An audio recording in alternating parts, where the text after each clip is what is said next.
Hello, আসসালামু আলাইকুম। আমি আজকে সকালবেলা ব্রেকফাস্ট করতেছি।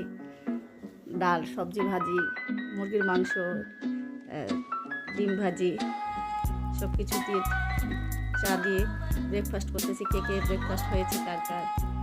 আমি আজকে সকাল সকাল ব্রেকফাস্ট করে ফেলতেছি। আমি সাধারণত ব্রেকফাস্ট করি না। আজকে কেন যেন ইচ্ছে করলো যে না, আজকে আমাকে ব্রেকফাস্টটা করতে হবে। রাত্রে যেহেতু খাই নাই, তো ভালোই লাগতেছে। সালাদটা বিশেষ করে ভালো লাগতেছে। কেমন লাগছে জানাবেন, লাইক কমেন্ট করবেন। আর আপনাদেরকে আমি সবাইকে ভীষণ ভালোবাসি। সকাল সকাল গরম গরম চা খেলে শরীরটা আসলেই ভালো লাগে। মনে হচ্ছে সারা দিনটা আমার ফুরফুরে যায়, এর জন্য চা খাওয়া।